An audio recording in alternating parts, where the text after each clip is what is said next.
Good in the hood was bumping in the country, and what have you heard in the suburbs? It's Adrian with the weekly rugged rundown. Not a deep dive. It's quick hits, hard opinions, no fence city. Three topics from our rugged noise segment. We have a quick rugged sports section, and we will end it with my favorite segment. It's called Sap Sucker. If you're from the South, you have heard the term Sap Sucker before. And if you don't know what it is, it's when a person do some sucker shit, and I'm gonna call them out on it. Hold tight. After the intro, we going in.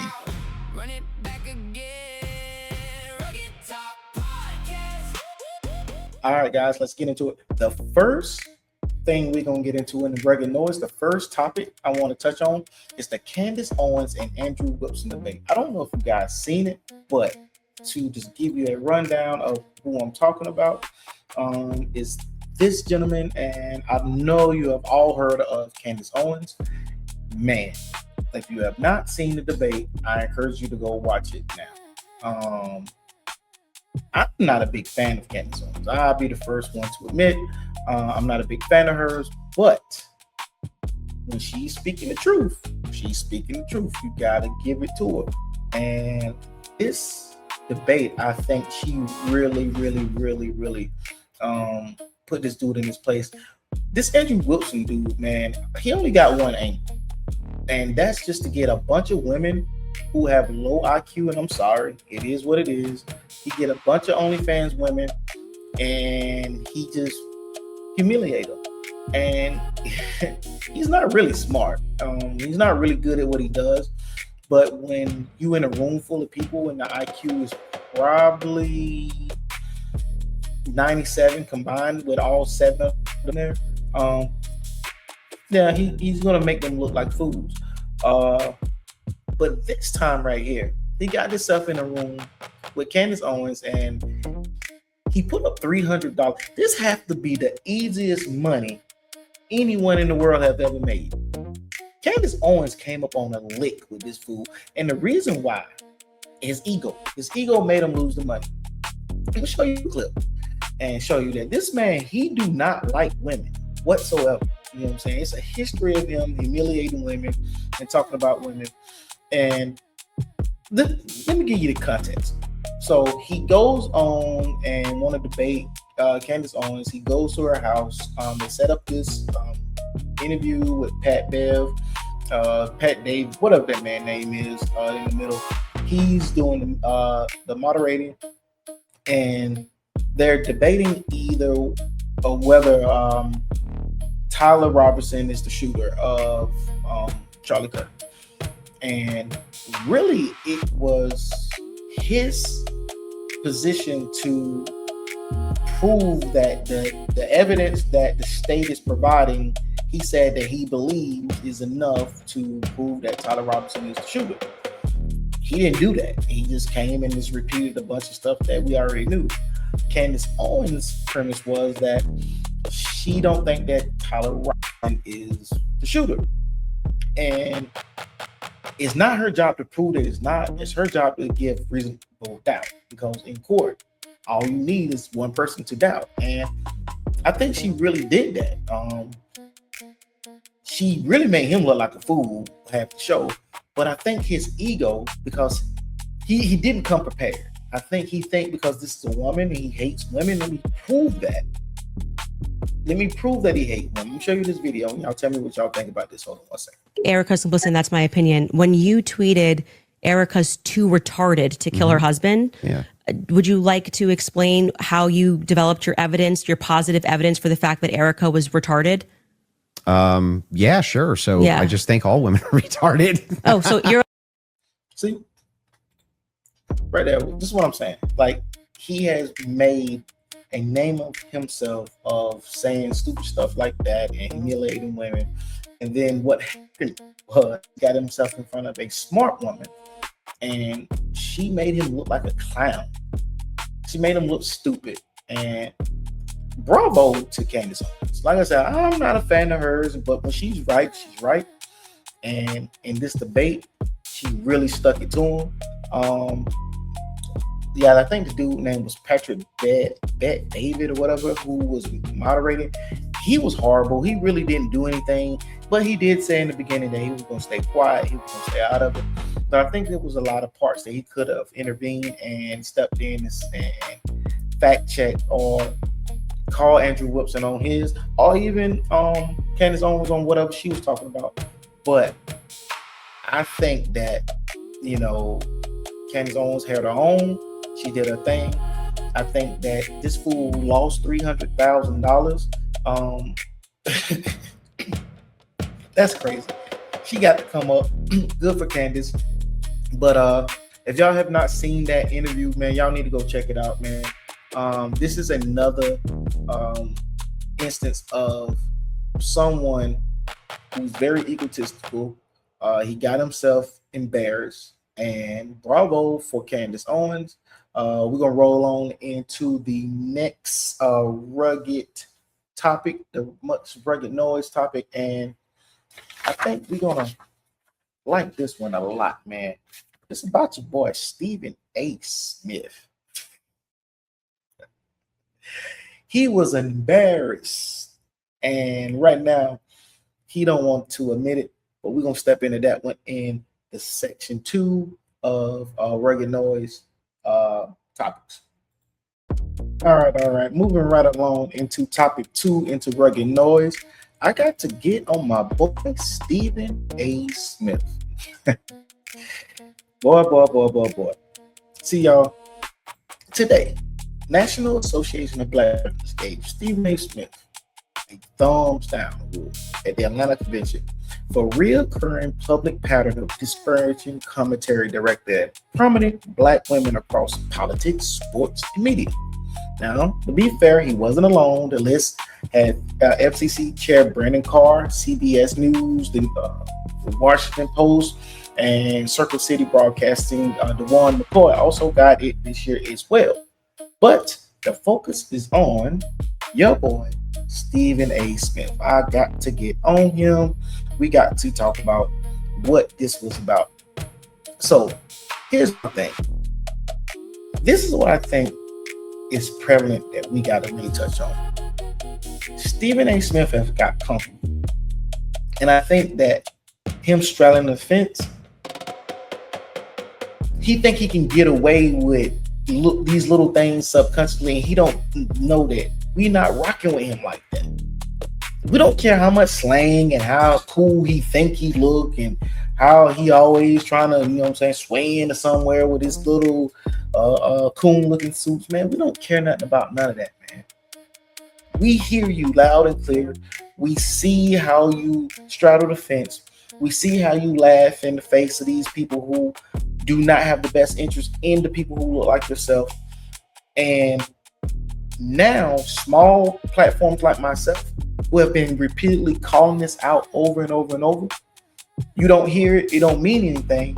But now when a big organization like the National Black Journalists Association comes out and says something about it, now you having to respond. Now you have a problem with it, you have to clap back. What do you have to defend? If this is not true, then you really don't have nothing to talk about. You know what I'm saying? We can show it in your work. The reason why you have to go to defend yourself is because a hit dog a holler. You're hurt. You offended. And it's repeatedly over and over and over this community have told you that we see what you're doing and we don't like it. And here's the thing.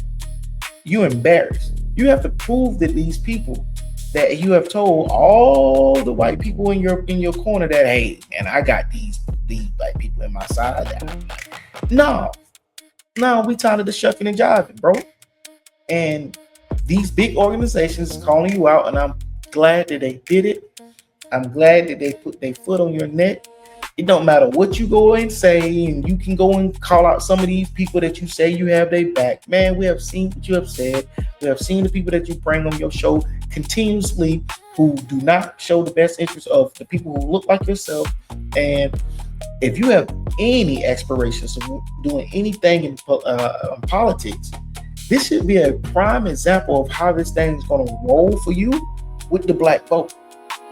We don't like you, bro. We not supporting you. We not behind you until you change your ways, bro, and get back to just talking sports, because this political move you have made is the wrong move. Get back in the locker room. Get back to talking to Shannon Sharp or Bayless, Skip Bayless. Do that. But this political mess that you're doing, bro, is hurting you. Evidently, I'm telling you, it's hurting you and it's gonna hurt you. But you see what you got. You got a thumbs down, and I agree with them. I agree with them. Good job for the NABJ. And hey, it is what it is. We're gonna move right on along to rugged noise, topic number 3. Rolling right on to topic number 3 of rugged noise. It got to be this joker here, Officer Tatum. Now, he's a former Tuscan PD, Blexit co-founder, TPUSA contributor, host of a nationally syndicated radio show through Salem Radio Network. This joker has 3.7 YouTube subs. Now, Tatum is currently taking some public heat for his coverage in the Nolan Wells case. There's a viral video right now circulating titled "Officer Tatum Destroyed His Credibility in This One Interview," and it ties specifically to the Nolan Wells case. This is what I'm gonna say about this cat. And I seen this interview, right? And I start seeing the other interviews about Nolan Wells case. And this is all I want to say. And I'm going to come back. I'm going to do more on this guy and this topic. But since he's been hot right now, this keeps coming to my mind every time I see it. Now, I don't know what happened to the young man, Nolan Wells, and I hope his family found answers. I cannot say that the guys, his friends that he was with, did anything. I don't know. I know what I think I know. Lock them up. Oh, man. Lock them up. I know what I think I know. But I can't accuse anybody of anything. I won't accuse anybody of anything. But what I will accuse is this. Officer Tatum, if them boys that's supposed to be Nolan Wells' friends, all those Warren and whatever the other rest of them guys' name is who have been on your show, if they ever get convicted of anything regarding to the Nolan Wells case, it's going to be because of your show. The worst thing they have ever did was come on your show. Because for anyone who do not know anything about the Nolan Wells case, right? If the first time of them seeing or hearing anything about this case is seeing those kids, those boys on your show, they're going to think they're guilty.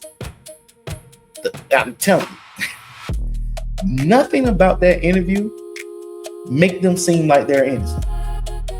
And if they go to jail, it's because of your ass are Tatum. I'm letting you know right now, this might be your downfall if these guys are guilty. Now, if they're not, hey, you did your job.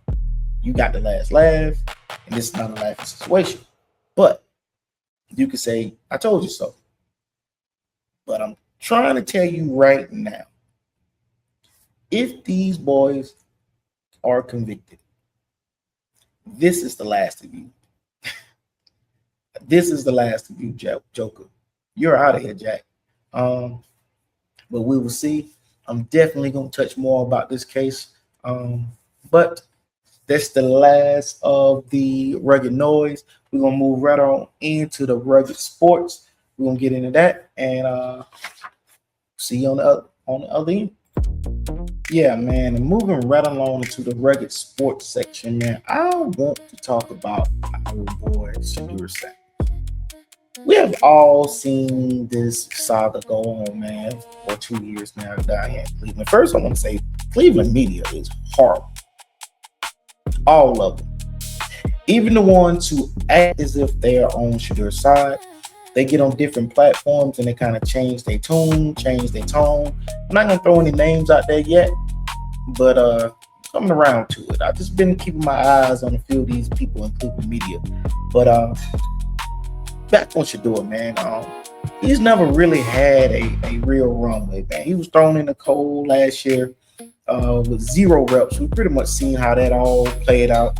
And this year, we all see him splitting practice reps with Deshaun Watson instead of getting handed the keys. And we all know what happens.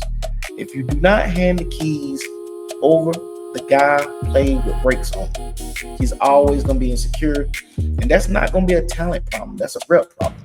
And until Cleveland fully commits on Shedeur Sanders, you just watching a quarterback audition, not quarterback.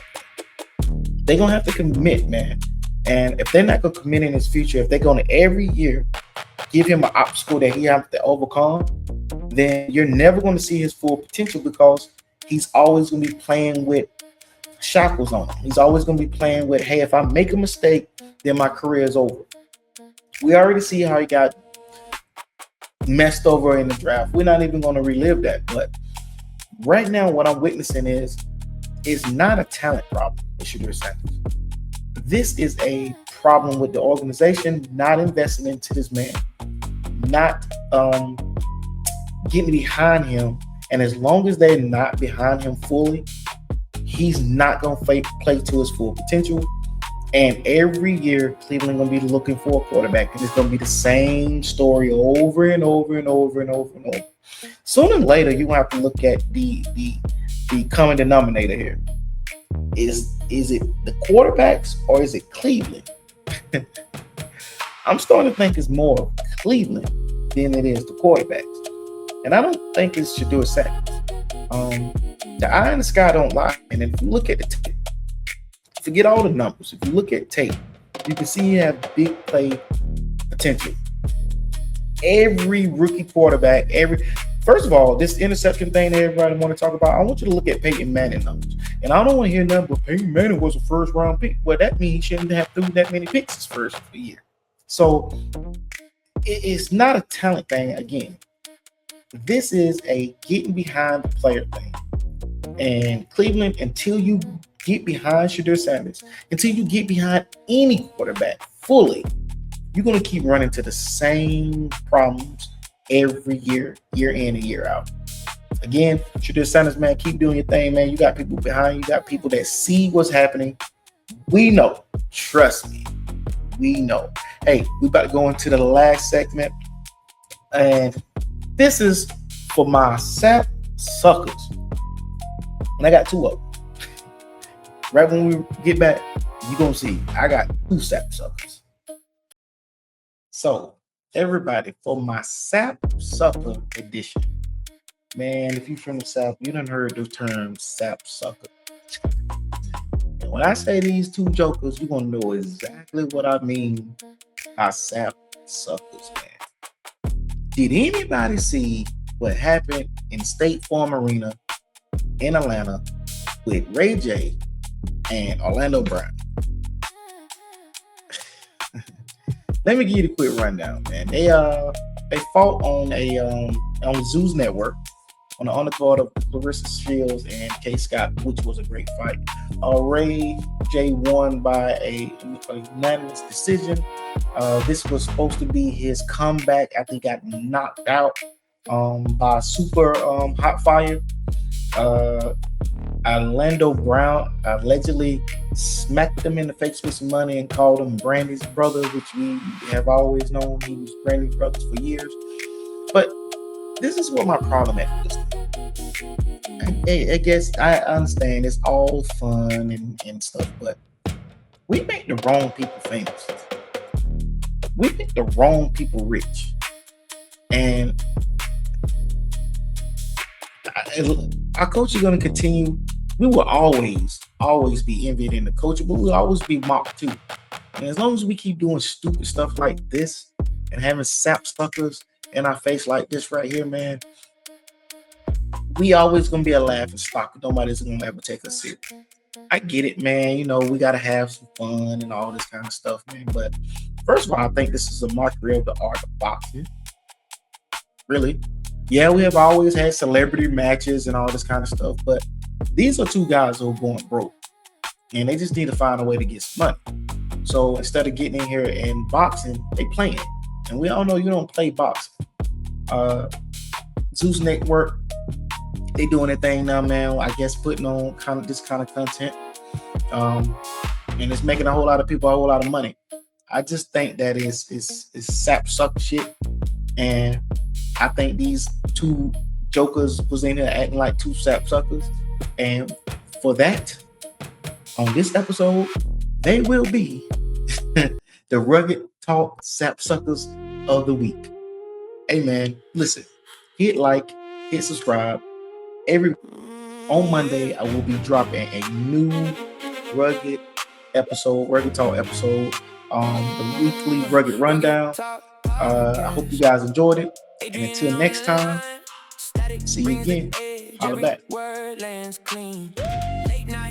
Questions, hard truth in the room. No fake shine here, just the real and the bruise. Turn it up, leaning close. Adrian speaks, static knows. From the jump.